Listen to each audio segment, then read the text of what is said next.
Welcome to the official Brain Dead podcast where we talk and you think. My name's Billy, and I don't understand the concept of bears. My name is Giles, and you'll never find my scrumptious sugar. Oh, my name is Oliver, and I don't like how I look at any shirt. My name is Grant. Wyoming's not real. And I'm Jared. I'm a cat. I'm a kitty cat. And I dance, and I dance. And today is our first episode, kind of a pilot episode, and we will be talking about movies we like, things we don't like in movies, some movie concepts, and just all over some cinema goodness. So I think we should just go around and talk a little bit. At first, guys, what are some of your favorite classic movies? I think everyone here is pretty knowledgeable about my favorite movie. I cannot stop watching Scott Pilgrim vs. the World. It's the definition of a book to movie adaptation. Oh yeah, no, the level of care that was taken to make those comic books into like accurate representations as far as like casting and just like little cinematic things in those movies. An epic vegan man. Well, you read the comics and then you immediately look to the movie and they took frame for frame, just different aspects of the books and from down to clothing to just everything about it is pretty much directly from the comic books. What about you, Giles? I really enjoyed The Mule, the latest Clint Eastwood movie.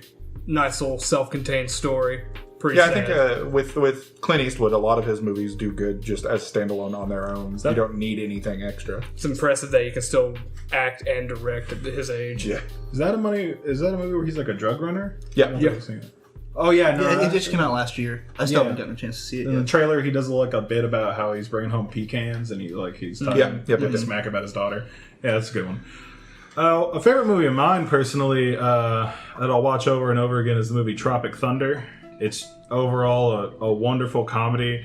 Funny enough, the first time I watched it, I thought it was going to be a war movie, and I was watching it with my parents, and we soon found out that it wasn't a war movie. And me and my dad quote that movie all the time, and it's just a good time if you want a good laugh. I mean, it's technically a war movie. What was your first hint that it wasn't a war movie? The opening scene, if anybody doesn't know, spoilers, this movie's like 11 years old, but it starts open with a fake rap song called I Love the Pussy. And it advertises a fictional drink in the cinema universe called Booty Sweat. I think that's a dead giveaway. Yeah, I was watching it with my No, I mean, I remember Saving Private Ryan opening with something similar. That's fair. Yeah, my little sister, who's like 6 years younger than me, I think she was maybe 10 at the time, was watching that with us, and that was something. I think that's when I first figured out she might be gay. That's fair. My name's Grant. I guess my favorite movies, if I can just say two, would probably be Blade Runner and Blade Runner 2049. Just the vibes they go for. The aesthetic and everything. They really dedicate themselves to the worlds. Like with the neon in the 80s. Well, not only that, but I mean, they feel like they took time to put every piece where they are. It's very lived in, very large. Was Blade Runner 2049, was that a remake of the old one, or was that just a continuation of the story? Sequel. Yeah. Sequel. I mean, of course, not directly. Not everything touches on everything, but yeah. Like a sequel in the sense that was in the same universe, or did it follow the same characters? Followed some of the same characters. But again, they could have not had those same characters and still had it be its own story that was self-contained in its own way. Was it as good as the first one? Like, making one? In different ways. Of course, graphically, things like that, it looked a lot better. Now, as far as the writing, I still think I prefer the original one, but I think they did a lot of good keeping mystery up in the new one. Because there was like a big gap in between. Huge gap. What year did the first one take place? What year did it take place? Yeah, like compared to the second one. I haven't seen either of them. Oh, that's a good question. I don't even remember. I think it was supposed to be like 20-year difference. I think the first movie did take place in 2019. Yeah, I think I'm pretty sure it was 2019. So I think it was a 20-year difference or 30-year difference or whatever. My favorite part about that movie's set design is how they combine all like 8 different cultures into one little lived-in spot. And everybody just sees everything, and that's normal to them. They understand everything. It's just sort of a futuristic melting pot. Yes, it is 2019. Yeah. That's the original. Which it also gives me, I mean, as far as like my favorite movies go, the same vibes as like Akira and things like that. So Akira is amazing. Really go into that same loop of that vibe for me. All right, so like compared to everybody else's like favorite movies, I'm an animation guy, so my favorite movie is Aristocats. Even though, even though like nobody out of like people that watch Disney movies, they don't really like Aristocats. I love the Aristocats. It's one of my favorite Disney movies. It's like really weird how people don't like it because it just looks amazing, and the music in that movie is what really gets me. Yes, and just the feel. It's nostalgia for me, I guess, and like. Just the characters. Okay, so the fact that every single one of the little cats is named after like a composer or yeah. Oh, I didn't know that. Yeah, like a French one.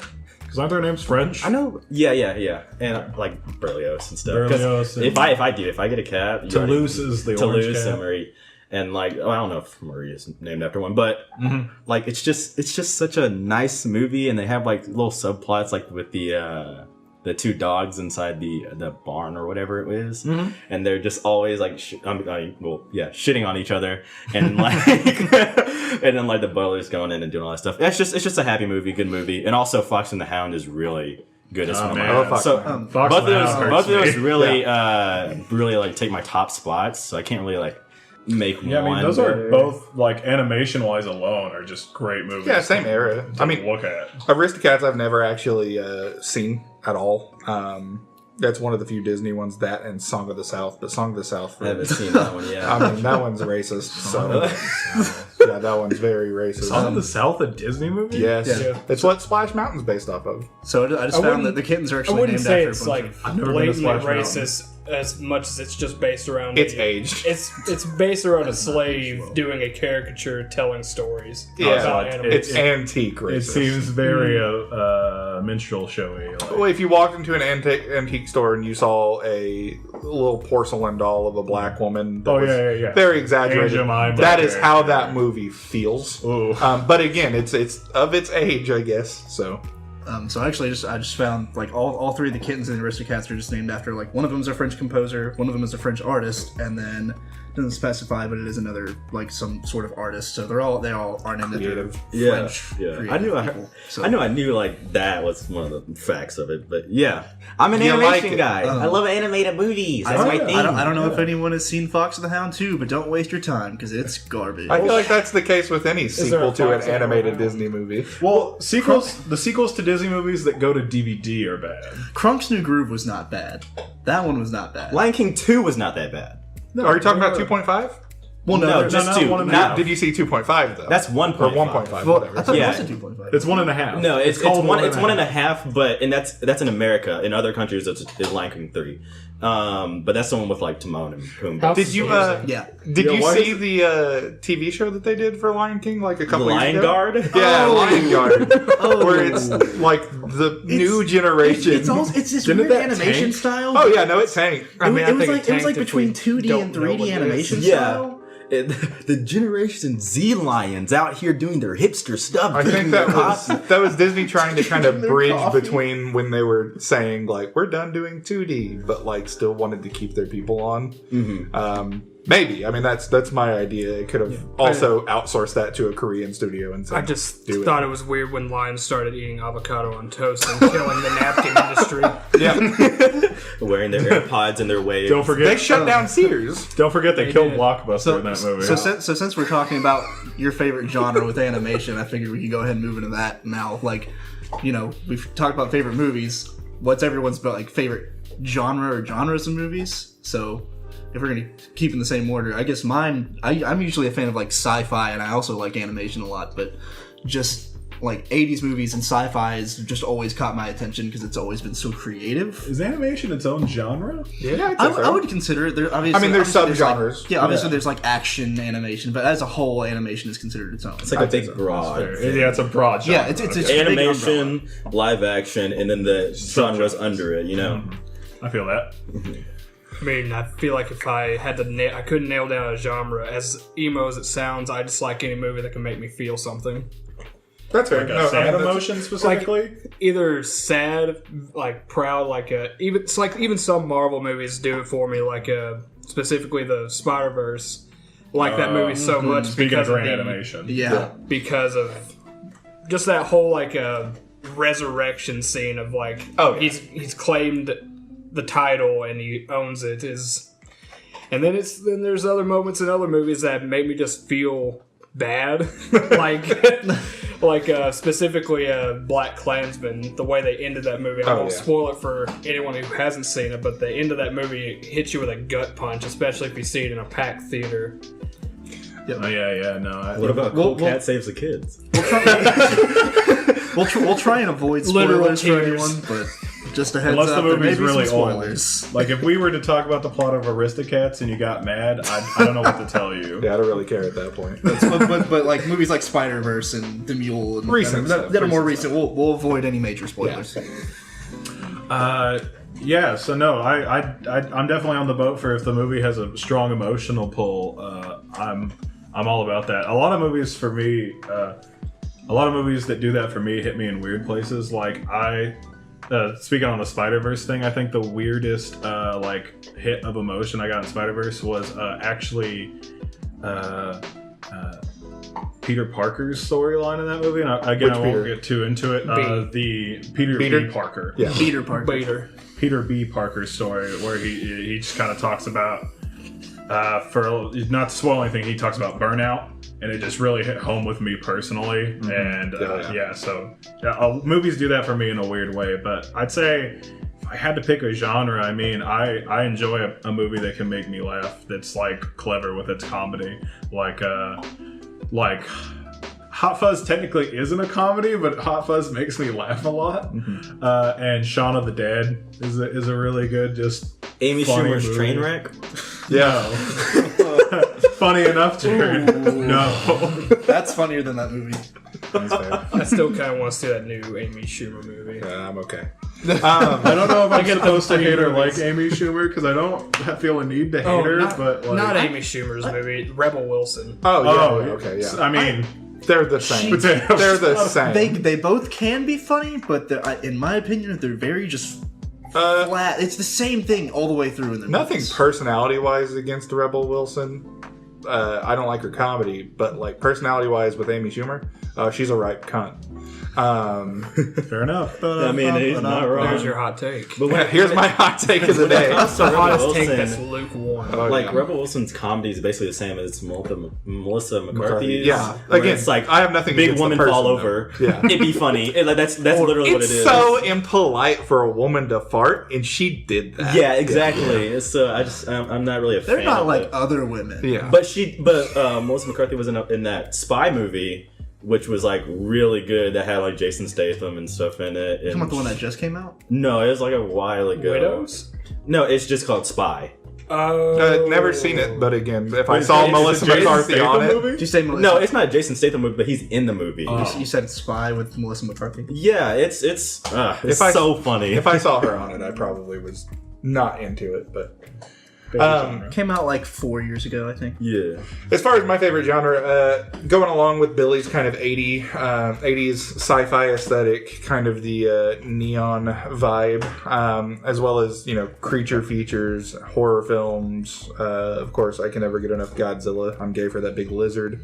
The new Godzilla trailer looks so good. That's coming out super soon, too. The girl who plays 11 from Stranger Things is in it. Like, I know a lot of people had issues with the first one where they didn't show enough Godzilla. They were this is the first movie of the universe. They were establishing the world. This one, they're literally bringing like all the big monsters back. Yeah, as long as they show them all, I'm fine. Yeah. But yeah, I mean, creature features. I've recently, call me what you want, and it might be because of stuff like Sekiro coming out, but I've also started watching a lot of old samurai movies, and I think those are interesting because I don't know, I was raised on old cowboy movies, and those always put me to sleep, but I don't know, the whole samurai aesthetic of everything and the different culture and stuff is super interesting too. I haven't seen a whole lot of the yeah, well, like the old movies. like black and white samurai films or like 60s ones when they like You started putting them in color. Suggest? So I'll have to look at my catalog, man. I've watched like 5 of them recently. Like Last Samurai, of course, is good. But the original one. But I can look through some other ones. And watch them, 47 subtitled, Ronin. right? Yeah, yeah. I mean, I don't know fucking Japanese. Well, I just meant I didn't know if they did dubbings of any of those old. They do. Dubbings of old kung fu movies. It's a stabber. It's just extremely I'm not racist saying they're dub. good. I'm just saying they happen. Well, it's like I was talking about with Jared earlier. Even just watching Kung Fu Hustle today, actually in Cantonese, makes the movie a completely different movie. As a kid, I watched it in English, and it was a comedy. I remember watching it and laughing my ass off. And then I watched it in Cantonese today, and it was a genuinely good action movie. There's still goofy moments, but mostly in action. The thing about Kung Fu Hustle is that they do that on purpose. They make it so outrageous on purpose. Well, yeah, no, and I know that, but again, with the outrageous imagery, and of course, when they did the English dub of them, they gave everybody. I mean, I remember all of the little kids in the movie were adult men that they were like, "Hello, Mister," and all this kind of shit. So, again, watching it as a kid, I was like, "This is fucking hilarious," and watching it today in Cantonese was like, "Okay, that's a Stephen Chow movie." Yeah, that harpist fight, it'll stick with you. Yeah, for sure. Do yourself a favor and watch that beautiful piece of cinema. And a man that's doing laundry and just puts these rings on his hands and he just becomes a super strong god or something. Iron Fist, man. The town full of people that know Kung Fu. Yeah, they just beat the crap out of these axe-wielding, top-hat Abraham Lincoln Asians. I don't know if that's what that was. I mean, that could have been what they were going for. We're saying a lot of fever dream stuff. I haven't seen Kung Fu Hustle in a long time. We gotta watch It's that movie. so It's so good. Anyways, Jared, you... Well, yeah, earlier, that big broad thing of animation, that's my stuff right there. But really, I'm really into romance stuff. Romance and, action stuff. Because, Two ends of the spectrum. Yeah, well, it's because I watch a lot of anime, so you get that, It's one or the other with anime. Well, sometimes it's in Sometimes between. it is both. Well, yeah, Yeah. I mean, we're talking sword art. Do not get me on. Okay, no, we're not talking about anime. Okay, not anime. We get on anime. That's another stop. episode. Yeah, That's that another could be a different episode. one. I'm not talking about Sword don't Art have an Online. anime About how episode. Sword Art Online is just the pinnacle of anime. No, shut up. All right. Anyways, So basically, yeah, action and then romance. Those are the two different genres that I love. Mostly more romance, just because I want to be able to feel like I can be a part of someone else's romance because I can't have one of my own. All right. Real sad boy at heart. Relatable. So now that we got that out of the way, now that that pity is out there, we got Giles who's emo and wants to feel something, and we got Jared who wants to fall in love. so we're only three going on 4 months into 2019. I personally thought 2018 was a pretty good year for movies. So I figured we could Had some bangers. Yeah, go around and get everyone's favorite movie from 2018. I'm going to continue with Spider-Man because I think Into the Spider-Verse was hands down one of the best movies of 2018. Oh, yeah. And I've got kind of an unpopular opinion. I really thought Ant-Man and the Wasp was a really good movie because now we're probably going to talk about the MCU at some point with movies, but I really like superhero movies where the universe isn't just on the line all the time. No, I feel that. I really like superhero movies where it's its own, isolated story, and it doesn't affect the greater overarching plot. So the sub-series that might have an Easter egg. Yeah, that's why I really like Ant-Man because it's it doesn't take itself too seriously, and it's its own story where you can you don't have to see it to understand the bigger picture. Here's a thought on that, though, because you brought up an interesting thing. So you were saying you like Ant-Man and the Wasp for not being a world ends kind of stakes on the line. Yet Into the Spider-Verse is spoiler, very much that as far as the plot goes. So why do they do that better, or why is that acceptable in that form? Well, within the Spider-Verse, it wasn't. I'm not really sure how to explain it because Ant-Man and the Wasp, he was already an established character. Yeah. But with Spider-Man, they just took such a different approach with it. Well, and it's also too with Ant-Man. There's also this actual connection to the bigger story, whether the movie wasn't specifically about that or not. Yeah. It was. It definitely hinted at other, and it was still important. You know what I mean? Well, I think a big reason I liked the way that it's in the Spider-Verse so much was because technically Miles, it wasn't dealing with something that was directly it was directly related to him, but Yeah. everything that that happened with the dimensions clashing and everything wasn't something that he was directly involved with. Like, it was someone else's story that he was continuing, and while he did have to help solve it, it was like it wasn't on his shoulders. It focused more on him as a character. Well, it became on his shoulders. Yeah, it focused more on him as a character more than it did like, the universe man. Like, yeah, and it was more of a coming of age. Yes, exactly. Yeah, underdog tale. Which, I mean, I guess the first Ant-Man movie was that, but the newer one, he was already established. He had his importance in the Marvel Cinematic Universe, and you have that weight on that one. Yeah. I would have to say, hot take, best movie of last year was Suicide Squad. And by Suicide Squad, that came out last year? No, that was 2017. That was 2017. It's such a classic; it transcends time. No, but I'm gonna hit a chord with Oliver here. It'd be I think last year's directing and writing debut of 8th grade. Ooh, that was Bo Burnham, right? Yeah, I'm sure it was. I never got to see it. That was a good one. Shot well, had a nice little coming of age story. Yeah, I was about to say, it was very relatable feel to good. everybody. It felt good until you felt bad. That's how that movie was. It felt good until it felt bad. Bo Burnham in an interview perfectly summed up the movie's target was to weaponize cringe. Oh yeah, and it would hurt. I totally feel that. That's really yeah. I really like what Bo Burnham's been doing lately because I've been a fan of him since he was just doing stuff on YouTube. Yeah, me and you got to see him back in 2013. Mm-hmm. And I just turned 18. I barely got into that show. But yeah, no, I definitely enjoy what Bo Burnham is doing, and I feel like that man has a lot of feelings about a lot of things, and I'm glad he's getting to express that with his directing now. And funny enough, he directed Chris Rock's last comedy special. Huh? Yeah. Chris Rock's last comedy special, I think it was called Tambourine. Yeah, he directed that. How do you direct a comedy special? That's what I was wondering. In what way? I mean, there's still an he either directed or creativity produced to it. it. Yeah, he helped set up that comedy. It's not as far as the bits. Obviously, he didn't wait for Chris Rock, but that's what I was wondering. As far as the cinematography of filming, because I'm pretty sure Chris Rock's done this before, where he's filmed a special where he sliced together bits from different shows. Mm-hmm. So I think it might be something like that. Again, I'm getting a fact check, I think, in the corner. But either way, Bo Burnham's been doing a lot of lower key stuff that doesn't have him in the spotlight. But I feel like his creativity is still coming through a lot, certainly with 8th grade and stuff like that. Stand up might be his thing still. He probably enjoys doing that a lot. But I think he's probably trying to dip his toes in a lot of other things because he might want to move on to a bigger spot in something. Yeah. Obviously, directing is one of the bigger spots you can be on in a film.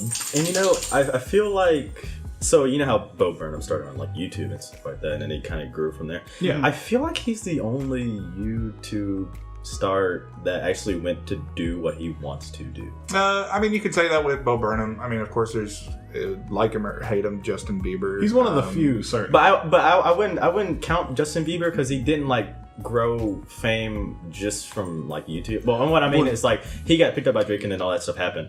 But Bo Burnham, he got to a high point in YouTube, and then he got there where Justin Bieber was just okay, we're here, and then boom. Well, and then I think at this point too, there's also better positions you can be in.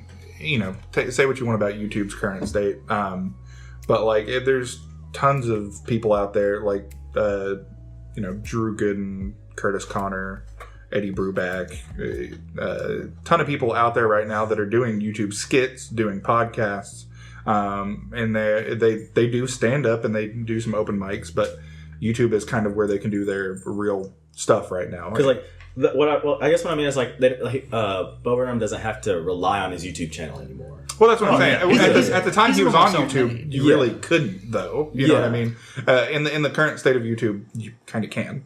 Well, I feel like with the Justin Bieber example, he I think the difference is Bo Burnham was more self-made, and the fact that is that what you're getting at? Yeah, Where it's Justin Bieber was picked up by someone, and then that person helped shoot them up. Bo Burnham is still kind of doing everything, not everything, obviously, now that he's bigger. He did his YouTube stuff, and then he started doing stand-up. Yeah, and of course he had to build himself up more than someone like Justin Bieber did. Yeah. And I feel like this could go into a whole nother topic. Oh yeah, for sure. But for the sake of time, I mean, another side thing that we can pick up in a second, it's the rating system, and I really am confused on how 8th grade was rated R, so the target demographic couldn't even legally see it. yeah, the rating system is dumb and short.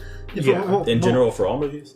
I mean, it was rated R for 8th grade, and like there was little to no things in there that would make it rated R besides like a few swear words. I forget the name of the documentary, but there's a really good documentary describing like how confounded the rating system We watched is. that in like high school or something, didn't we? I think something like that. I want to find it again because I want to watch it again. But like, for example, like there's just like America's social norms really takes into why stuff gets certain ratings. Like cursing is not as accepted here. Okay, it's heavy in our culture, but you look at other countries and it's like it's not as frowned upon by people, even though people still curse here. We have a very hypocritical society in regards to cursing. Yeah, I mean, it's what we learned, like just being in German class and stuff, with the way Germany views gore and nudity and all that kind of stuff. Is they've been a country that was torn by war. That's a country that in the back of their mind they can remember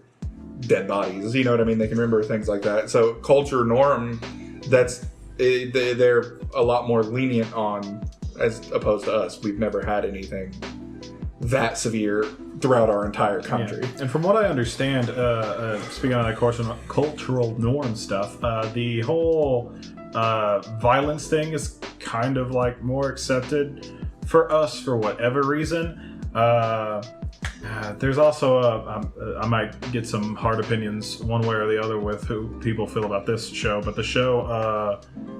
His name's Adam something, and Adam Conover. He does Adam Ruins Everything. It's a show where he like talks about. He has an episode where he kind of talks about this a little bit and how like he uses statistics and stuff to back up a lot of the stuff he talks about. And like PG-13 movies are typically more violent than R movies. Just because like a lot of like quicker media is trying to like fill that space, and a lot of the reasons. Well, if you can sell to teens, you can sell to pretty much anybody at this point. It's a whole generation. It's getting more viewer audience. Is that kind of like the case for Anita Battle Angel, and how like we were kind of like, okay, there's some things in there that like should definitely there were a few scenes where we were looking at each other in the theater, and it was like someone got cut open at one point and someone's face got sliced across, and it's like it wasn't super gory, but it was extremely violent. And once again, 8th grade is rated R, but Alita Battle Angel isn't. Yeah. And you know why Alita Battle Angel wasn't rated R? Because Alita only said fuck one time, and there was not an excessive amount of sexuality, and blood, and sexuality. Sexuality is actually a big thing with this. Yes. Like I can feel more. Like the like things like in that documentary. And God, I wish I remembered what it was called. But documentary had stuff about how a male orgasm face is more accepted than a female orgasm face. You can make all sorts of male innuendos and still be like a PG-13 like raunchy movie. But like if you show a face that subjectively looks like a girl is having an orgasm, you are. This film is not rated yet. This film is not rated yet. Yeah. Watch that documentary. It's really good. It came out in 2006, but it's still relevant. It is still relevant. So stuff like that. Sadly, the ratings haven't changed much in over 10 years. And it's really silly to me. Like a movie that I really like that was made by the Matt and Trey who do South Park, Team America. It's pretty old now, but either way, they are in that interview and they talk about how. There were scenes and like the one sex scene that was in that movie, and because these makers of films like know how this rating system works, they put in a bunch of stuff that was like way over the top that they knew would get like immediately flagged by the people that review these, so that they could slide in more of the stuff they actually wanted in the movie. And so they'd be like, hey, we'll take this out. And then they wouldn't we complain need about the other stuff yeah. because they were already on that level of like, all right, that's extreme. It's such a messy. The system is really messy and abusive in ways. Were you talking about your favorite movies? We got a little off topic. It was me. Okay, it was Giles. Giles fucked us up. Yeah. Yeah. Back to the topic at hand. One of my favorite movies of this past year that really got me, kept my attention the whole time, was Bad Times at El Royale. That's a good one. For sure. Which was by the same people who did Cabin in the Woods. At least same director, right? Cabin in the Yeah, Woods. Cabin in the Woods Or was a good something. one. I don't know if it was directed. But Bad Times at El Royale just had me the whole time. I don't feel like there was a shot wasted. Who was the director? Do you know? I don't remember know the my name of the name. director. I guess we can Google it. But either way, there were just emotional parts of that movie that really got me. I don't want to give too many spoilers, but it had me crying at one point. It was tense. It was just really well shot. I felt like it played a lot of stereotypes out the window with like how the conflict was resolved. Oh yeah, I mean, in you that expect movie. one thing and get another. Yeah, but like in a way that wasn't like predictable or like cheesy. Yeah. It just really played off well the Well, entire I mean, there's time. movies too that throw those kind of twists at you, and after it happens, it makes you mad, and you're like, There's what like the twisting for twisting's sake. Yeah, there's and then this twisting one did it in a way that felt good. It was written good. So or written the, well. The director was Drew Goddard. He's done The Martian, the Cabin in the Woods, Lost. He was a producer on Lost. Producer on Lost. But And he was a writer for Cabin in the Woods. But yeah, that's my pick. That was a real good movie. Go see it if you haven't. Jeff Bridges really carries a hell of a performance in that. Oh yeah, for Makes sure. you. All the acting. I was about to say, not to say that. I mean, Jeff Bridges carries Oh, yeah. a great performance just about everything. And if Yeah, you have a but hard this on for is- Chris Hemsworth, he's in the movie. Yeah. So Oh yeah. If I were gonna talk about favorite movies this year, obviously I've got a couple honorable mentions. Of course, they mentioned 8th Grade. talking about last year. Well, this past year, I guess. Sorry. I forget we're in a different year. Sorry to Bother You was great. The twist in that is Mandy. ridiculous. If you've seen Mandy, Mandy is great. Alien Man. But if I had to pick a favorite one, it's similar to like what Oliver was saying, kept my attention the entire time. Could not take my eyes off a damn thing. There was actually too much going on in the movie that like I'd be looking at something and something else would be going on. Hereditary, probably my 2018 movie for sure. Just in the sense of like, there's so much going on in it. I mean, you could watch it through and just watch it for watching its sake and catch all you need to catch. But the more you watch it and the more you pay attention, the more things make sense. And I enjoyed that a lot. And it gave a lot more credence to cultures that weren't just, it's a Christian demon. Like it went into like fucking Paimon and The some devil other is mad. some higher and lower devils. And There was a Netflix special, or no, it's not a special, but like a Netflix movie called The Ritual that came out. yeah, I that thought one's was really cool. that's Lovecraftian. That one is not Lovecraftian, Well, but it's cosmic horror. I thought it was like Norwegian, like The it was- Ritual. yeah, I think so. Yeah, because it was because Am I I'm thinking not of the gonna same spoil movie? it, but there is some like monster, air quotes, that's like hunting these people. Is Oh, yeah, not no, what- never mind. it's not what you expect it to be. I would recommend it. It's a really good movie, especially for just like a Netflix original. Yeah, sorry, I was thinking of a different movie. There's another one on there. I can't remember what it was called. I thought it was The Ritual, but it's a fucking Lovecraftian. Like they're stuck in a hospital and they're this cult trying to get some baby and turn it into some monster. Is that It was Mother? good. No, not Mother? Mother was good, but Mother was. I don't haven't know, seen Mother's Mother, been a but while. that just sounds like No, it was the way it's been described to me. But I guess Jared, it's your go, boy. Into the Spider-Verse is probably my favorite movie from last year. Like it's just top notch. Like that animation's amazing. Sony Animation Studios, like a lot of people don't give them the credit that they Yeah, deserve. no, the way they made it look really comic booky. Yeah, Like- a lot of people, not a lot of people. I guess I should say some people didn't like it just because it was just so flashy that they couldn't follow it, like the older crowd. It was, you know? it was also kind of clippy, which I thought was really cool. Which that's the style really they were going for. Exactly. Which I can kind of get the flashiness. No, with the Dark Knight movies, the reason I couldn't watch like the first one is because of how much shit was flashing in front of your face the entire time. That was the Scarecrow one, and there was so much. Wait, what was that? The Dark Knight with like the Scarecrow. Oh yeah. So like the first one, I could not fucking watch because it was really dark and there was so much shit that was in your face that it hurt my head. And so I hated that first one, and I think because of that, I hated the ones after that too. It just left a bad taste in my mouth. But, so I mean, I can get why people would say that I loved Spider-Verse, but I can see why people would be mad at the flashiness for it. Maybe it's been a little bit too much, or you know. But there's so many amazing scenes in it. Like just scene, like animation scene wise, like the scene where well, this is in the trailer where he's like jumping off that building. It's just such a Everything, and that has to do with from the music close-up too. on the Yeah, glass music as breaking well. and- Yeah, the music, the build up for everything was, I mean, choreographed perfectly. Sound cues, things like that. They really put it. Again, say what you want about Sony Pictures. They made the Emoji Movie, which that movie looked good at least. Maybe some of the designs were pretty garbage. The plot but at least may not have been great, but yeah, I mean, at least they did their best. It looked good. Yeah. They made a movie about emojis. If someone came to me and said, you have to make a movie about emojis, you're getting paid to do it this much, I would fucking do it. And you can only do so much with an emoji movie, whether it be, I've got to make it to the Dropbox or whatever the fuck. But your job is to make it look good, and they made it look good. yeah. You know, I try to watch every single anime movie I can, and that's the one I did not. I just watched some clips of it online. I was about to say, watch it. It's on Netflix. Yeah. I watched one I genuinely recommend, given whatever you say about the meme or whatever. It's animated beautifully, and I don't think it might be Sony. I don't know who did it. It might be DreamWorks. I think it's DreamWorks. It's DreamWorks because on the cover they have the DreamWorks face.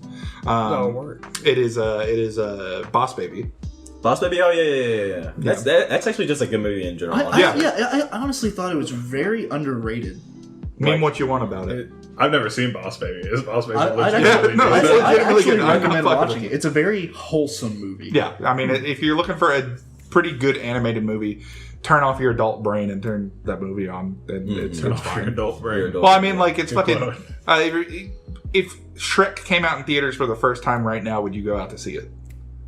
Probably, yeah. Okay, well, I probably fucking would. I love Mike Myers, so I'd probably see it. Okay, I'm just talking about, like, if it just came out and, like, it had a modern-day cast, not fucking Mike Myers, but, like, if it had just came out, you'd never heard of Shrek wasn't something, and it was just in theaters, would you say, I probably like that watch it looks on like Netflix. It depends on who the cast is. Like Seth Rogen and Shrek. I would watch that. I would watch that. Donkey. Seth Rogen is Shrek, and what's his name is the person that's always James Franco. James Franco is Donkey. I would watch the shit That'd be out of a that. weird Oh movie. shit! No, what's his name? I wouldn't want it to be James Franco. What's his I name? wanted to be David Spade. From okay. No, David Spade would be Farquaad. Yeah. Oh my god. No, who's the dude? How to Train Your Dragons? He plays. Jay Baruchel. Jay Baruchel. I think yeah. he'd be a interesting donkey. He'd probably play Pinocchio. Let's be real. Oh, that's fair. We're talking about just casting Shrek with this is the real quick, end cast. real quick. Trademark. This is our idea. Don't steal. Do not steal, or we're Hit going us to up, sue you. DreamWorks. We did the hard work for you. Yeah. We're promoting your movies. Pay us. It's about. Did you guys see that shit How too? long Where ago did it come out? What are we talking about? Shrek. It's like 2001. It's time for a reboot. no. They're doing a new movie. Yeah, Genuinely, I shit you not. They're doing a new who movie. acquired the rights? So it's still DreamWorks. I know. That's what I was about to say. I thought someone else had acquired the rights. There was articles going around where they were like, Illumination Studios, who brought you Minions, are going to get it. Oof. That was all. One article put that out as So fake, glad. and everyone else was like, "Oh, they're doing that," and everybody was like, "Oh man, what?" No, it's not. gonna be Not epic. Illumination, at least for now. Say like whatever you think about Illumination. I personally think the movies all look the same. They do.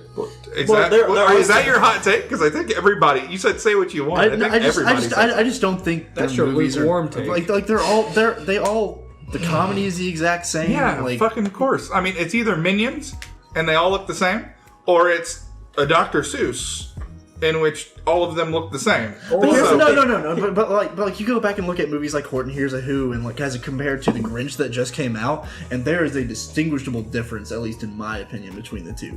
Looking at the people from Horton Hears a Who and looking at the people from like the Who's from Whoville, I feel like they just made it so much more flashy. And if you look at the Lorax, like you gotta admit, the animation does look smooth. Like it looks pretty nice. It looks good. Even if it's like the same style over and over again, that's like their illumination. It looks smooth. Style. I don't like the designs. Kind of like their thing, man, I'm blanking. Studio Ghibli movies. Yeah, exactly. All look like Studio Ghibli. That's a fair movies. comparison. Yeah. But the difference is one is well written. One is well written. One is I don't not. feel comfortable comparing the two. No, I was just giving an example Art of styles, style. just preference. One is Howl's Moving Castle, and the other one is Sing. Yeah. Where the only good thing about Sing is like the people actually singing the songs toward Kelly killing. Trust me, disclaimer. I wasn't saying that they hold a candle. You're I was saying saying like that Studio Ghibli has an art style. Yeah, that they follow, and nobody's mad about it. Illumination, I'm pretty sure they're famous. I mean, they're an American company. I think they run out of NBC or CBS and Comcast and Universal and some other shit. Fact check. But I'm pretty sure. I'm pretty sure they do a lot of outsourcing with like Korean studios and things like that, to where they, I mean, of course they come up with the concepts, the ideas, things like that, but then they outsource the work to another country to do it. Oh yeah, especially in I mean, Korea. a lot of studios do that. Don't get me wrong, but I'm pretty sure there's. If you go online and like look up like Korean artists, basically they just outsource stuff to them and they get paid per frame of what they do. And if you see how they live, dude, oh yeah, like it's bad. They live like garbage. They pay them little. I mean, it's a modern day sweatshop. They have a computer, and that's all that separates them from like. Really mastered the art of getting an animated movie put out for like $35 million and earning back like $800 million. Did you fact check me, by the way, Billy? Was I right on that? They are owned by Universal. Okay. But they also have like Comcast and some other shit. Well, it's a division. Universal is a division of NBC, which is itself a division of Comcast. Also, can we just talk about how Illumination's logo for an animation studio is garbage? It's so stupid. It's literally just Illumination. They're on some Apple shit. They're looking for that minimalist. They use the Incredibles font with a minion. Yeah, with a minion. Illumination banana. Banana. So kind of to transition into our next topic here, I think it's pretty obvious that there's a trend nowadays where old properties and old ideas and concepts are being rebooted or remade, and I figured we could kind of talk about that for a bit. So like Disney is obviously doing a bunch of live action versions of their old cartoons. Live action. I think yeah, live action Lion King. That's not actually live action at all. Yeah. Personally, I don't mind what Disney's doing with it. I mean, Disney's kind of, and it's really smart. They can do this however many times they want. They keep themselves relevant by saying, well, we had these cartoons, but kids these days don't want to see those cartoons. So we reanimate in a more modern, or we make it live action completely, and we just tell the same story we already own. It looks better, and kids today will go see it in theaters. And adults even say, "Oh, nostalgia blast!" and they pack up their kids to take them to the theaters for it. Yep. And it's really smart because they can do that as many times as they want. Say 50 years down the line, so well, that looks like shit now. We can do it again. Yeah, a year from now, that looks like shit. Yeah. Well, for the Disney stuff, America's not really into 2D animation anymore. Yeah. So, which is it's Well, terrible. it's not even so much that, because everybody raised a fuss when they said that Princess and the Frog was going to be the last 2D movie. Mm-hmm. People were pissed. See, I think this goes back even further than that movie, because this is kind of somewhat of a conspiracy theory, but it's so. Has on your tinfoil hats, boys. Has everyone here seen Treasure Planet? Yeah. So I think Love that's that movie. I think that is one of the most underrated Disney movies. Oh yeah. But at the same time, that was the last 2D animated movie they did before aside from Princess and the Frog, like major release that. But that was their first like big 3D move, I think. It was a flop as Well, well. as far as like. But here's the thing, Disney is like a master of marketing their movies. But for half the movie, spoiler, if you haven't seen this movie yet, it's like 15, 16 years old at this point. It's old. Treasure Planet's good. Yeah, Watch that. if you haven't seen it, go watch it. But they gave away when they were marketing it who the bad guy was, when the twist of the movie is that they make you believe he's not bad. Well, that movie was just marketed wrong. Yeah, well, it was that, and what they also did was the way the animation was done was they created a 3D model of the environments and then they animated over it. Yeah, kind of like rotoscope. But that technology was so expensive that the way they marketed it just didn't seem right. Once again, it's kind of a conspiracy theory or whatever, but I think the transition to 3D really started then, because after that, I think they made people kind of stop caring just from the lack of proper marketing for it. Because that was during a time where like Disney had a whole bunch of movies that were in between like 2D and 3D, kind of like Atlantis. Another good movie. Another expensive. Yeah, those movies. There was just a time where they kept making 2D and 3D mixed together movies, and then they just hit that 3D market, and people were like, "I love it," and then just kept going. So they were doing both. They were doing the hand-drawn 2D, but they were also doing the 3D in the same movie. Both of those being some of the most expensive animations you can do, of course. Yeah. Now that we've gone full 3D, that's one medium that we are, again, outsourcing a lot of. Not to say we didn't do that with 2D as well, or that we couldn't continue to do that with 2D as well. But with Princess and the Frog, that one being the last one that was a full 2D animated movie, if that were the case, they would have seen the value in that again, because Princess and the Frog was pretty well received. Maybe they just didn't. Maybe they were experimenting. It was expensive, and once again, I'm not saying they purposely were like, let's move into 3D and use this. No, and I agree. They probably did see that price stacking up, doing the both of them at the same time. It's just so much easier to do 3D because you can just like pick from a little like bank. You can be like, oh, this is an arm that I can just move to here. Well, not to say they're not pushing the boundaries. I mean, it seems like every 3D Disney movie, pure Disney movie that comes out at this point. So I know the big thing with like Tangled was the hair. The thing with it's a good movie. With Brave. Brave was also the hair. Brave was the hair, but it was also the lighting. And then with Frozen, it was the snow. Yeah, it was the ice effects. Things like that. So they always have a big thing they're continuously pushing forward. It's not that they're lazy. It's not as easy as just taking a 3D model and rigging it. No, not like lazy. I mean, like it's easier. It's more cost effective instead of having to be like, okay, we got to animate exactly all. You don't have to hire as like, many people. Yeah, and then like I said, you can outsource a lot of it. A lot of in between. Yeah, I'm not like saying it's like Family Guy when they went to they're not amazing animation to let's just pick this. Which is what they did for the straight to DVD movies and the 2D shows they were doing at the time, and I think that has to do with Disney. At that period, the TV shows that they were focusing on, they were like, TV, we can do short form of this same 2D entertainment and put it out on TV, and regardless of the quality, kids will say, oh, that's Stitch. Let's watch it. So kind of to reel back in. Yeah, I feel like what Grant was saying earlier with the like rebooting, and I feel like it's kind of different with Disney in particular, just because Disney owns theme parks based off these properties, and they want to keep them relevant. And they want to keep those characters relevant for like other generations of kids. Yeah, I was just using that as a main example because it's a very prominent example. That is definitely the biggest one. They're retelling their stories, like obviously with Maleficent.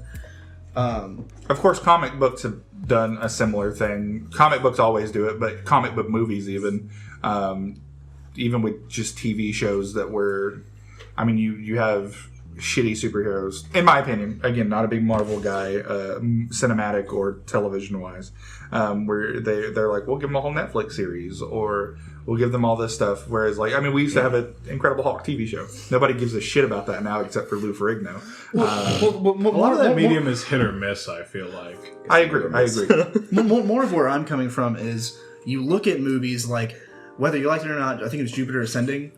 Yes. Like whether it's good or not, there's movies like that where people are trying to create these new IPs and come up with these new ideas, but they just aren't receiving the support. I think that was a cool idea, just not well executed. Yeah, like the execution is definitely one of the big things. Jupiter Ascending. It had that one was based on a book, right? Or is it based on? Exactly. It was based on something weird. But I can't remember exactly. But it's mainly when, like. Was movie, that a Chris Hemsworth? No, it was Channing Tatum. Channing Tatum and Mila Kunis, right? Yeah. But you see movies, especially in animated movies with like DreamWorks, where they come out with these really interesting concepts. But people, did that come out around the time that Tron did? The more recent Tron? Are you talking about still Jupiter Ascending? Tron Legacy? No. I thought Tron Legacy came out before that. And not to hop around too much, but another thing I was thinking of with the whole Disney and the animation thing was, when did Pixar start 3D animating? Pixar has been doing that since the 90s. Yeah, Pixar's been doing that all. Pixar, I think that, whole time? as far as I know, and again, don't crucify me if I'm wrong, Pixar has always been 3D. Yeah. Now, of course, DreamWorks did 2D and 3D for a while there. The movie Spirit, the one about horses. Oh, yeah. That one was a 2D. I mean, it had some 3D elements, but that one was a 2D movie that DreamWorks did. That's a great movie. Trying to think of... I'm surprised that's one that they've Bugs Life is the oldest Pixar film I can think of. Ooh, what is? I mean, they've done Toy Story is. Toy Story is older than that? Toy Story was the first 3D animated movie. Are you Ants serious? is better than Bugs CGI, Life. yeah. Ants is not good. One Better than Bugs Life. I'm not gonna fighting. Not having this argument. I'll fight you on this. Everyone, I'm like Jared. The only reason why I say that is just because I don't know. I guess at the time, and I guess now, is like the Bugs Life story is just the.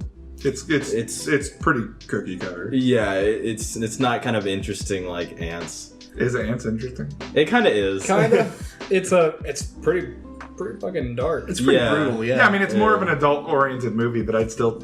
I mean, it's. I think like Bugs Life. That's I think Ants looks terrible. I think it sucks. Yeah, I don't like the way it looks. I think it sucks to look at. I think that I was scared of it when I was a child. Yeah, me too. Especially the termite scene. Yeah. The movie sucks to look at. I think that it had that horrific scene. I think fucking. I don't know. I just think overall the comedy is just very like, ha ha ha, wow, this sucks. It's just like the everyman kind of comedy. It's like watching a sitcom to me. I got really tired of the fish out of water.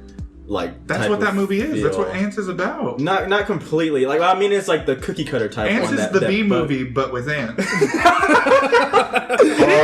hard facts. It genuinely is. It is the ant that's like, I don't like my role, so I'm going to go try. I don't like my role. I'm going to go try these other roles. So it is a fish out of water story. But it's a chosen fish out of water story. It's different from the movie not? No. I mean, he wanted to. It's just humans fucking bees, but Bugs Life, the way that they do it is different, I guess. Where you cannot tell me that the grasshoppers looked cool in Bugs Life. Yeah, well, grasshoppers looked. I was cool. scared of those as well. But yeah, but they weren't fucking literally Alien versus Predator.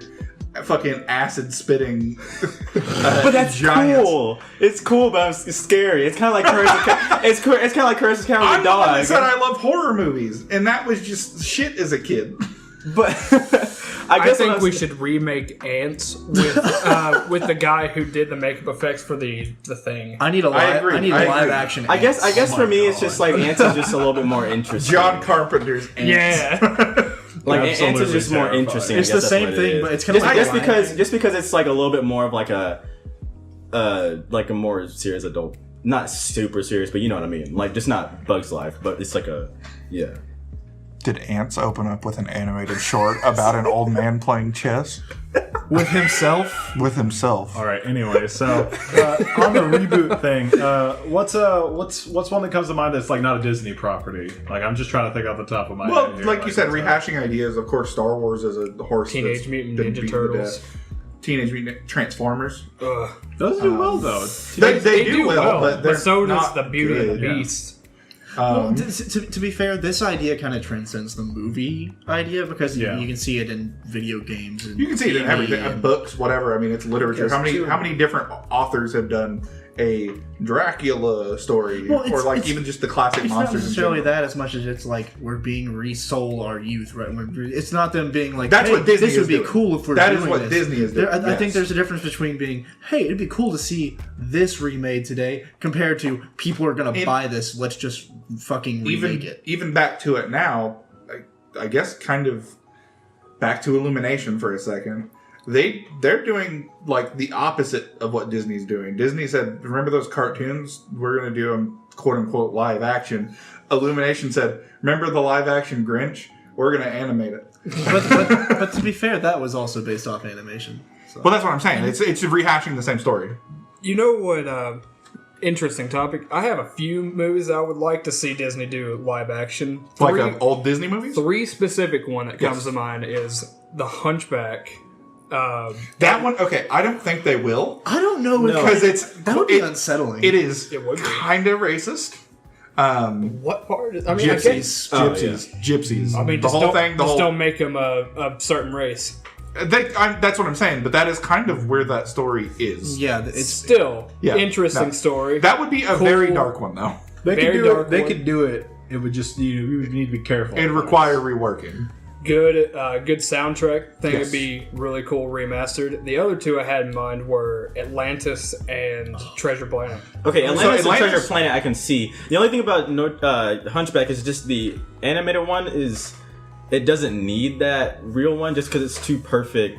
I don't know. Imagine a Well, live none of action them really Quasimodo. needed it. Imagine a live action Quasimodo. Like that would be kind of weird to see that character transformed into. Didn't they do that with Daniel Right. Radcliffe? Didn't he play like Igor in a Frankenstein movie? Yeah, so. but that had nothing to Well, do with that. Isn't it kind of, I know they don't have It's anything to just- do with it. it's like they're a- similar looking characters. it's- Is what I'm connecting. It wasn't live action though. It was like It wasn't- 3D. was No, it it was not like 3D animated.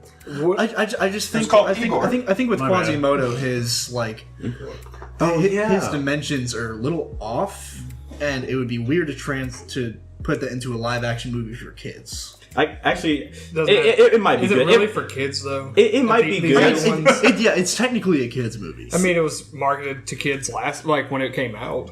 yeah, I know, but It's I'm a Disney saying movie. It'll continue to be marketed Like towards kids. I'll change what I say. I feel like you could do it in live action. I guess that was just my like. I love the Hunchback so much just because it was just such a good movie. Yeah. A lot of people. It's underrated. It's underrated. It's underrated as hell. very Like great it's. movie. Yeah, that song Hellfire, the villain song. Oh, I want to see someone sing that song in a new light.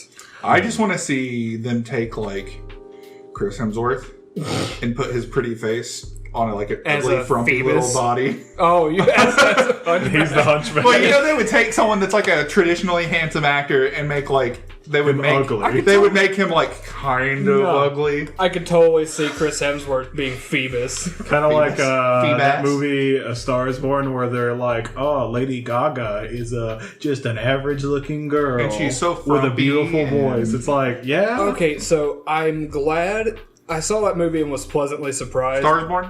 Yes, because in the trailer, it's like her whole thing is like, oh, people tell me I sing beautifully, but they hate the way I look. And I'm like, you're a conventionally attractive female. What the fuck are you talking about? But in the I don't know movie, anyone that really says that Lady Gaga isn't like, conventionally attractive. in the movie, Ask your dad, and your dad will say, "I've seen her bulge." Remember when that was a big thing? Oh my God. remember What? that? Remember when people were like, Yeah, "Lady Lady Gaga Gaga's was a big- actually a man"? yeah, that was a big. Let's deal. not talk about Lady Gaga because No, I love Lady Gaga. I but don't remember when want that was a thing. Twitter's wrath. Oh Like- no, that's fine. But- I was saying Lady Gaga's hot, and she was pretending to be Okay, ugly. But when it got into the movie, it changed from the trailer. The exact same scene played out, but the whole thing is like, she says, people always say my nose is too big, and I'm like, okay.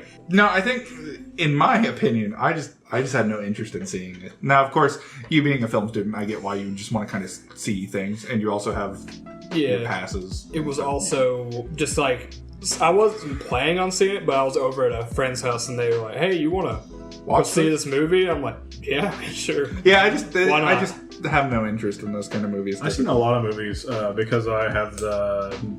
I'm not sponsored, but the AMC A-list rewards thing. Man, I where- wish I had a good AMC near me. Yeah, I really like it because it lets me see What's- a lot of what's- movies I wouldn't have usually seen. Murfreesboro's like the only place in like basically most of Tennessee that has Like three. strictly AMC and Well, then like a premiere. So six. there's an AMC over in Do Riverdale. not go to the Premiere 6 if you live in Murfreesboro, Tennessee. Do not go there. Cockroaches. Yeah, well, that's how the cockroaches that's how the AMC in Rivergate is. It's fucking disgusting, and it's the smallest fucking rinky-dink cockroach everywhere theater I've ever seen. But they're so nice here. Yeah, they're very nice here. Well, yeah, all the ones here are new. recently built, though. You know what I mean? They're still relatively new theaters. I think the one in Rivergate, I mean, it's been several things, but it's been there for... One of them is a recently built theater. The other one's older than me. That's the one that I worked at. Okay. So since we were talking about Disney anyways, what's everyone's thoughts on like the Disney Fox acquisition? I'm fine with it. I think a lot of people come out the gate thinking immediately like, Disney owns Family Guy or Disney owns Alien. That's so kooky. Kingdom Hearts Family Guy? Oh my gosh, If they don't make the Queen Deadpool, Alien the a princess, X-Men. Yeah. If they don't make I just Peter think that everybody is fucking like freaking out about it too much. I think it's fine overall. It's a little scary in the sense of like monopolies and the way the film industry is now dictated by one mouse. Yeah, I definitely don't like that Disney owns as much as they do. Yeah, I'm not a fan of that. For the record of Disney, I am ready to serve my mouse Overlord. That is a powerful fucking mouse. well, because now they've got Big mouse. now they've got Big ears. they work with Pixar, they've got Lucasfilm, Marvel Studios, and 20th Century Fox. And the Keyblade.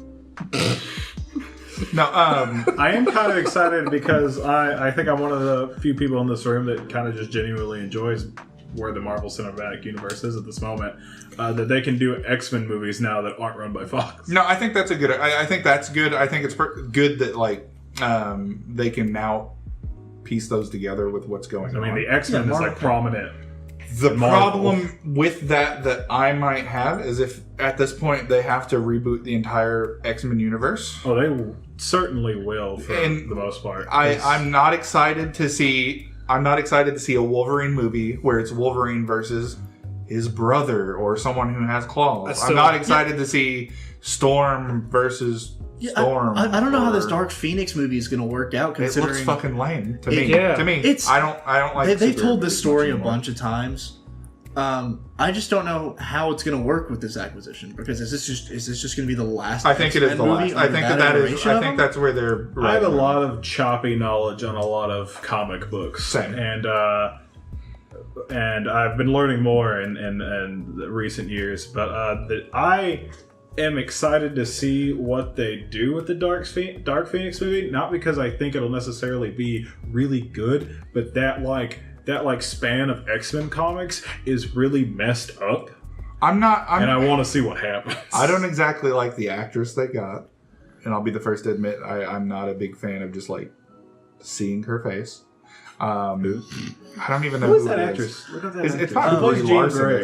is it? For It's anyone, not Brie Larson because that's Captain Marvel. yeah, That's for right. anyone that hasn't seen her, she plays. Was she in Fault in Our Stars? She plays in Game of Thrones. She plays one of the Stark sisters. Jean, the actress that plays Jean Grey in these X-Men movies. Bruh, fucking Google it. So yeah, as a passing fan of casual fan, don't quote me on anything really, but of like X-Men comics and stuff like that, and kind of knowing like the overlaying arches of a lot of those stories, I'm excited to see them kind of put X-Men into the like Avenger universe Canon. in the canon and Yeah, stuff like that. the actual Marvel. Because I feel like Cinematic Universe. X-Men cinema for a long time now has just been like this weird side thing that like It is. you look over it as a fan of X-Men and you're like, yeah, that's there. Anyway. Well, and genuinely, I mean, whereas Marvel movies seem to typically get a good review, DC movies as their own thing tend to be dog shit. Aside from like Wonder Woman. A Wonder Suicide Woman, Squad. yeah, except for Suicide Squad, movie of 2019. Movie of time. And then, I mean, the whole X-Men and everything, the whole Fox cinematic or Marvel cinematic has been its own separate thing, and they're so hit or miss. One will be good, one will be bad. Someone might there's like no Deadpool. consistency. No, It's no, no. really Someone weird. might like Deadpool, but hate the next X-Men, and then they might love that X-Men after that, but then they'll hate Fantastic Four. Yeah, like X-Men 1 and 2 are really good, and then X-Men 3: The Last Stand was garbage. I'm just curious as to how they will actually tie this in. Like, where have the X-Men been? Where have the Fantastic Four been in any of the Marvel movies? This is at true. point? Yeah, no, they can reboot the Fantastic Four again. Maybe they'll get it right this time. Well, anyway. there's I think actually they'll- some theories that they may, with Infinity War and may involve time travel, and people don't know if they may try and include some of them in the history and alter. It'll include time travel. So, because I mean, even in Marvel's comics, there's like the multiverse theory is like huge. Yeah, there's tons of universes. Comic books in and of themselves are just about the multiverse because there's so many different variations of characters. Whether they directly interact with each other like they did in Spider-Verse is different. Hot take, real quick. I just want to throw out there the most interesting thing I think I've learned recently, as far as Disney acquiring Marvel, or the most interesting property I've looked into recently would be the Big Hero 6.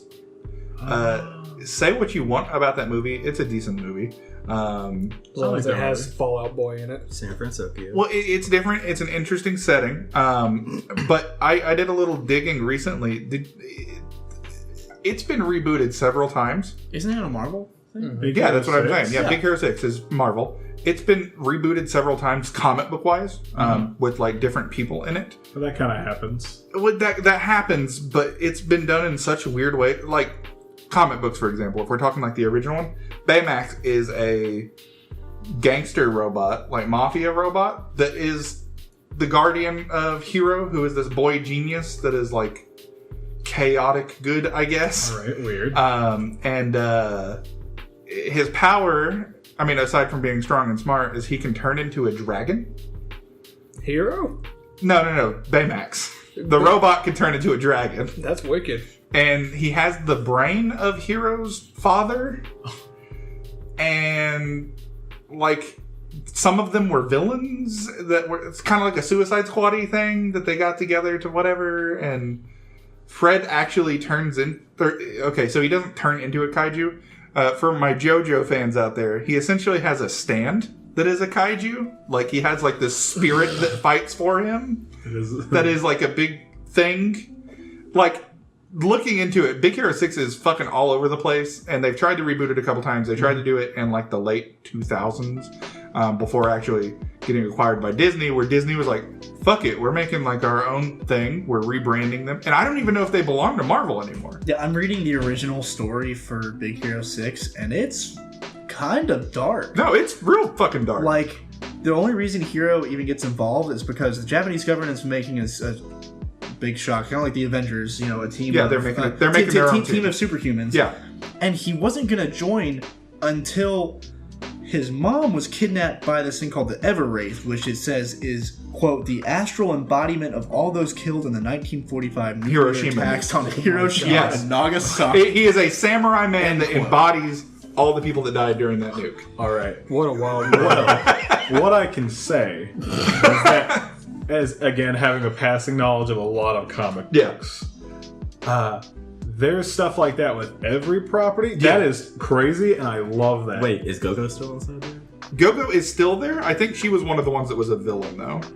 Hey, still sexy emo girl with her blue streak, because every Asian character has to have a blue streak. But like pink streak. Funny enough, I feel like a lot of properties, if you like go away from the movies and look at their comic books, like they're very different. Tons of iterations of Batman. I'm just saying that's one of the more interesting ones that I was definitely. Like, what? Samurai Batman. Fucking Metal Batman? Have you seen Metal Batman? Metal Batman or Man Bat. It's a recent one. Well, he was a villain, wasn't he? Stupid. I don't know. Yeah, it was Batman versus Man Bat. It was such a stupid. Man Bat. There's been a bunch. I do like Samurai Batman. That one. Yeah, Samurai Batman really cool. Seems neat. I don't know that. Can I go like off topic here? While we were eating at Genghis Grill, my friend Nick said that I have very small fingernails compared to my body. Let me see. And I'm looking. What does that even mean? I'm looking at everyone's fingernails. You guys have big fucking fingernails. I have very tiny fingernails. Mine are very big. Exactly. Like Oliver's are big, yours are big. You have giant hands. Now Giles now has all of us holding our hands up and staring at our fingernails. My fingernails are so small. Yep, I have them. I like the idea of like your fingernails are so small compared to your body. Like no shit, I'm 6'7" and these are barely. Put your finger next to mine. No, I get it. That shit is massive. I certainly get it. I'd say at this point, we've rambled a lot, and final take for me, is that I don't like that Disney owns all these things, but I'm kind of interested to see what they do with them. The one thing I will kind of talk about for a second... Can I hop in there real quick? Sorry, before we hop off the Disney thing? Yeah. Fuck Star Wars. Continue. Actually, this kind of lays in with what I'm about to talk about just for a quick second. The thing I'm scared of is that Disney acquired Marvel and Star Wars, and I feel like there's like an air to these movies and their production and the way they're written that I'm afraid to see done with like Deadpool or X-Men or Fantastic Four, just because Disney is marketing toward children, and superheroes can be children, young adults. I would say most of the superhero stuff at this point, I mean, of course, they make toys and stuff for kids, but I'd say for the most part, they know that adults are going to come. I don't want to see some of the more mature IPs become a wacky PG. Deadpool won't. They've already said that Deadpool won't. I'm tired of like I felt like the last Star Wars movie. Sorry if you liked it. I kind of liked it. Kind of. I felt like it was I felt like it wasn't serious enough at points, and it was kind of weirdly written. It had too many ideas that they just kind of touched and left. And though I know that they'll never touch again. I know a lot of people like this about like the Avengers dynamic and movies like Guardians of the Galaxy. Guardians of the Galaxy does it well, but it's... No, but I'm saying people like that. But people like that dynamic. Guardians of the Galaxy does it well, where I feel like that's their group, but like when... Because they were the first one that really did it. When you have like somber characters who are making jokes out of nowhere, it feels off-putting, and I know it's to kind of like break tension in a way, but like sometimes characters are just tense. There's a balance. I feel like there's I feel like it's weird. Which is all Star Wars is about. Like, unpopular opinion, I did not like Thor Ragnarok. Really? Yeah, a lot of people like that because of its comedy. To me, it's not a superhero movie. It's just a comedy. It's an action comedy. It's just a comedy. I think the reason I don't want Disney to keep buying so many things and Disneyfying it up, I guess is the only way I can put this, is because it feels like when a new superhero movie comes out, or a new Star Wars like spin-off, anything that isn't directly like a Disney product, like a princess movie or anything like that, anything that they have bought and are now selling, it feels like they put it out there and they say, fuck you, you'll buy it because you like it.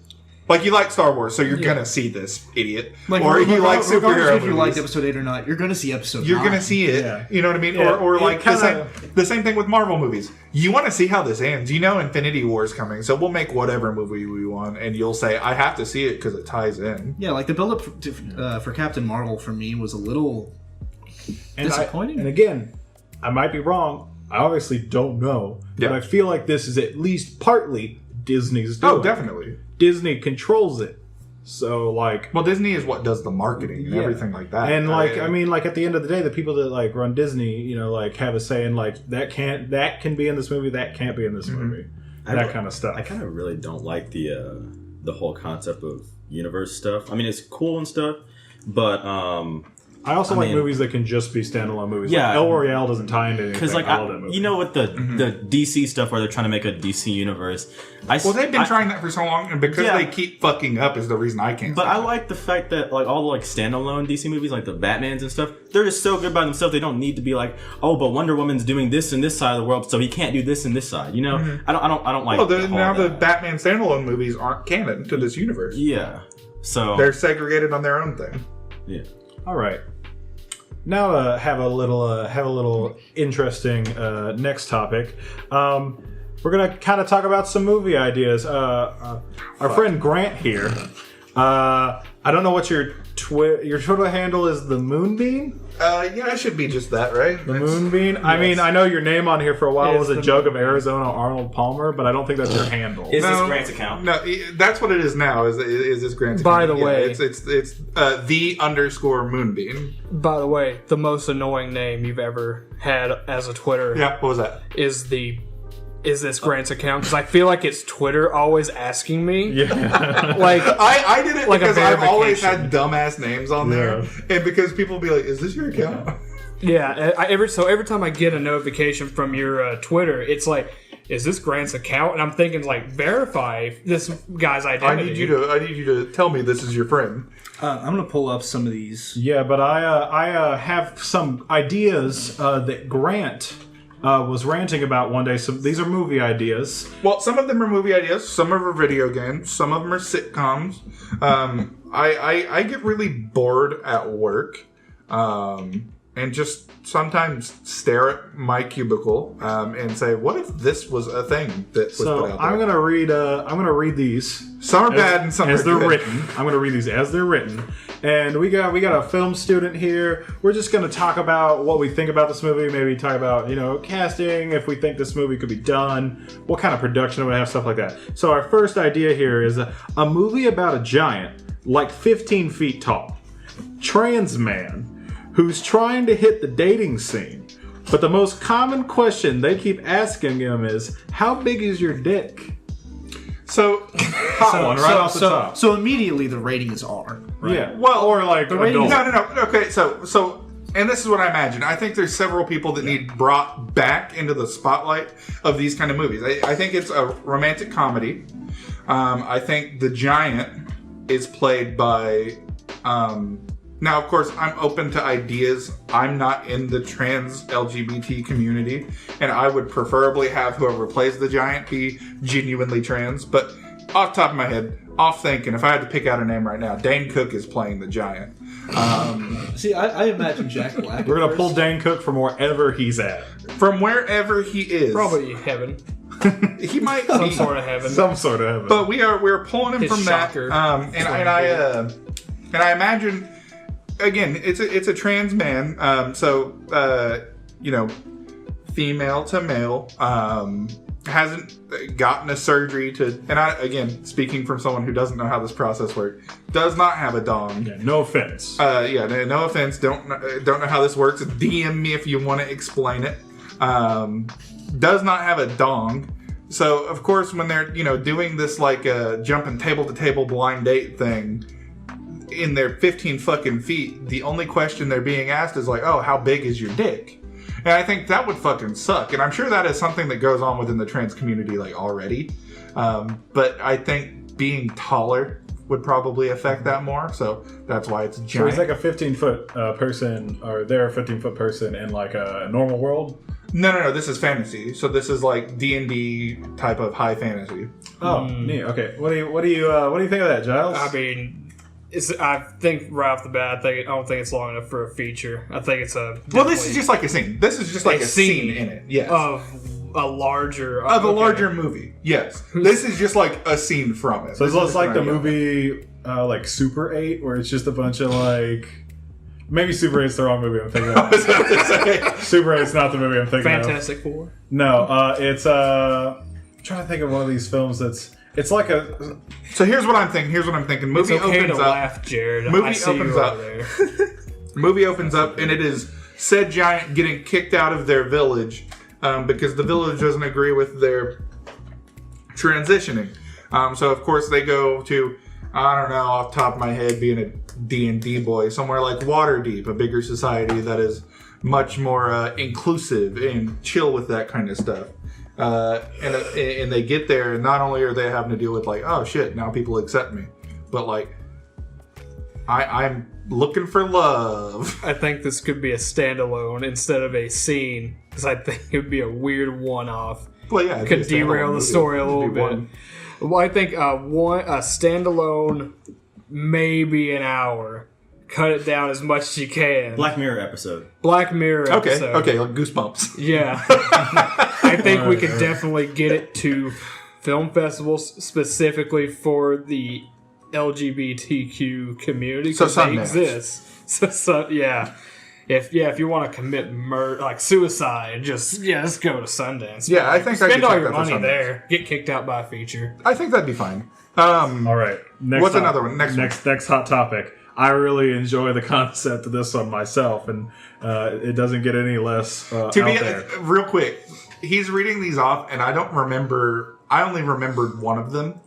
So there's several of these that I've completely forgotten, and that's why I put them on Twitter, is so that if I need them, This is like your notepad. Yeah. All right, so a movie where Jesus comes back, but hold on. Great start. Jesus comes back, but he's kind of snobby, pretentious, hip, millennial, and cool with liberal views. Conservative people start to regret Christianity, or resent Christianity, I'm sorry, because it's now against their personal beliefs. So yeah, I mean, imagine Jesus comes down on his hoverboard, and he's got a little... And he doesn't have an AK. No, does not. He's got a little... Or an M16, He's got a little suede haircut, and he's got his little waxed up beard. Well, and he's coming down here with his latte and his California vibes. And he says that a lot. He says vibes a lot. He like is real into like chilling out with cool dudes with cool Does vibes. he vape? So he's like a hip Californian. But he only Jesus. vapes with like CBD oil and shit. Prius. Yeah. So he's like a Southern California Jesus. Yeah, he knows Elon Musk. So hipster. Yeah. And so he comes down, and of course, I mean, he is Jesus in a way that people can look at him and say, "Oh shit, that's Jesus." My idea is that they can see him, and they like, if Jared looked at him, that he'd see like a black version, or if a white person's on. I mean, of course, it's a white dude, or regardless of your race, you see him and you see him and you're immediately like, "Oh shit, that's Jesus." There's like no questioning it. There's not like people being like, "Well, prove it." You know what I mean? Like, they just know. I can only think of that one Family Guy episode where it's like Black Jesus, and it's like, I rode to town on an ass, yo mama's ass. Well, if that's what you wanted to see, that's what you see. But you would know it's Jesus. But yeah, so like when these white liberals or even other black liberals or anything look at him, they're like, "Oh shit, that's something." Or not liberals, conservatives. Sorry, they see him and they're like, "Oh shit, I don't like that." So like Jesus comes down and immediately is like, "Nah, abortion's cool and gays can get married." Gays can get married. You know, like, get your kids to school for free, you idiots. You know what I mean? Things like that. And then he goes, "No, I want you to vaccinate your kids. What are you doing?" Yeah. And then these conservative parents are like, "Well, I don't like that. I'm in a pickle, aren't I?" But Jesus says it's cool, so I can't say religion is my excuse. So I just don't like it. I'm not Christian anymore." So he comes back and he's not what everybody expects. Well, he's what some people like. Even some atheist people are like, "Oh yeah, Jesus is cool. I'm Christian now." But there's lots of Christians that are like, "Oh shit, I don't like that." So you're talking about like, you know, like mega church leaders who are very much like, the Lord doesn't want you to. Yeah, use like I'm talking like Westboro Baptist, Yeah. whose whole excuse is that's bad because Jesus said so. Yeah. It comes down and he says, "No, that's chill," and they're like, "Well, I still don't like that, whether you said it or not." I feel like if that happened, they still wouldn't think that that's Jesus. I think they would. No. Again, like it's that like divine intervention that is telling them like in their head, their soul of souls, they're like, that is Jesus. Like, this is Jesus, no matter He what. took water and then turned it into wine, right? no, he's got all the tricks. But again, there's a divine thing that is telling them whether I like him or not. That is him. Imagine Jesus walking across water with a fucking LaCroix in his hand. Yes. My And then he does a bottle flip and it lands perfectly Jesus each time. But anyways, what I'm imagining, at least for the Caucasian role of Jesus, the Caucasian form, And that is the thing. We will have to see several different versions. I immediately go to Daniel Radcliffe just because I think he would do I it agree. well. Who I would like as Black Jesus, as much as I hate the actor, I would still want it to be Kevin Hart. Stark difference, I feel like, in actors. Can we get Dave Chappelle as Black? No, I like Dave Chappelle better. Dave Chappelle's better. Yeah, I feel that. Yeah. Yeah, Dave Chappelle. Yeah. I didn't fucking say fucking what's his name? Medea. Fucking Tyler Perry. Yeah, fucking. God, That's Mary. That's Mary. Yeah, that's Mary. It's Motifa, baby. But you know, Jesus. Queen Latifah is Jesus. I mean, so yeah. I mean, we would have several different actors for several different parts, whether they just be like a stand-in thing, whatever. But I would like for both communities. I would like for there to be like the Black communities and the white communities to be the ones that we mostly focus on, just because. I feel this is definitely Big short broad. film worthy. What do you think, John? No, I think the first the first part of the movie. That was a nice, solid no. I mean, we should take this and write I was it in a offended. book. No, the first movie a should be, full-length or the movie. first like part. We could even break it up into several movies. First movie or the first part. Franchise. So a trilogy? Yes. White so, Jesus, black so Jesus, the first one Brother Jesus. is like we're taking down the whites. All right, okay. time to move on. Conservative whites. Let's We're move moving on. We're moving on. on. We The got- second one could be like him going into the black neighborhoods and then like trying to be like, all right, again, I'm Jesus. Hello. He wouldn't be like Black Jesus. Wouldn't be like that. He'd be like, Okay, Jared, you tell me how you would be that way. I don't say it. I'm not gonna do it because it's bad. But so let's just move on. All right, last hot take of the evening. We have a noir/horror film in a cyberpunk setting about a cult that worships the last tree that exists. That they have been hiding away, but they're also killing people and turning them into nutrients to help sustain the tree. My idea is kind of like the Jetsons, where they have started like building up because like the bottom has become toxic. Yeah, fair. Toxic air. Can't breathe it. Eventually we'll do that. Yeah. Elysium. I've never seen Elysium, but I think that is the plot. It's basically just a giant halo in the sky. See, that has I've got an idea that I immediately. Well, shut thought up. of. This is my idea. Anita, basically. Yeah, real quick. Let me get this out there. Let me get this out there real quick. But they built up because toxic world, but they left behind a tree like that is still chill because it's toxic. They can fucking breathe that shit.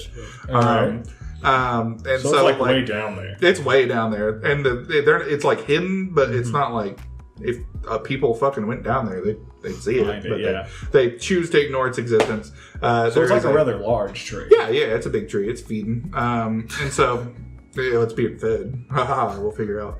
But it is it's a cult, and you follow like a cop that like is studying like or investigating disappearances in people, disappearances in pets, things like that, to find out that they're feeding it to the tree and it is absorbing them. Right. They're using people and animals as compost. So that hot take, Billy? So my idea, it's kind of similar, but I had the idea of it's still down on Earth, like they didn't build everything up. Everything is still cyberpunky, like we said, because it's. Well, when I say they built up, there's yeah. still like buildings down there and everything. Yeah. They just built on top of it, But kept it's going like up. it's kind of post-apocalyptic cyberpunky, where it's like the technology you can tell was there and there's still remnants of it.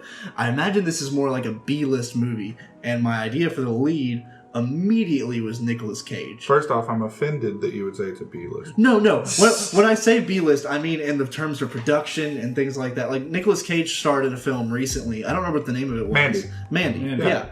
And haven't seen that one. it would be done in a similar style to that, where it's like the style itself is purposefully just dark. It's very and colorful sludgy and it's very dark. Yes, that's what I'd want. I think what I mean though, in the sense of like building. I mean, like, have you seen you've seen the trailer for Cyberpunk 2077 or whatever? Yeah, right? is that the idea? you have? Yeah, but like, so they build these buildings, and then like this gas or the whatever that is toxic, right? The gas has gotten like higher and higher. So they're like, oh shit, we should build our buildings like They taller. say, oh shit, and they the keep gas. doing that. The gas keeps coming up. They keep doing that. So yeah, I mean, the bottom is kind of not post-apocalyptic like Mad Maxy or anything, but it's abandoned. There's no like the buildings are empty at that point, but they're going higher because they've not figured out space travel as like a full-on concept. Yeah. All right, Giles. Film student opinion. I mean, I think all of these are fundable, especially the Jesus one. I think that's an interesting concept of it coming down and being the exact opposite of everyone else's. How would you want to Believe. shoot this noir This cyberpunk noir film? Very Blade Runner-esque, very dark, very neon. Maybe And that's what I want. I want it to have that noir vibe. maybe so a bit of a blue or green like neonness to the tree itself every time it like devours.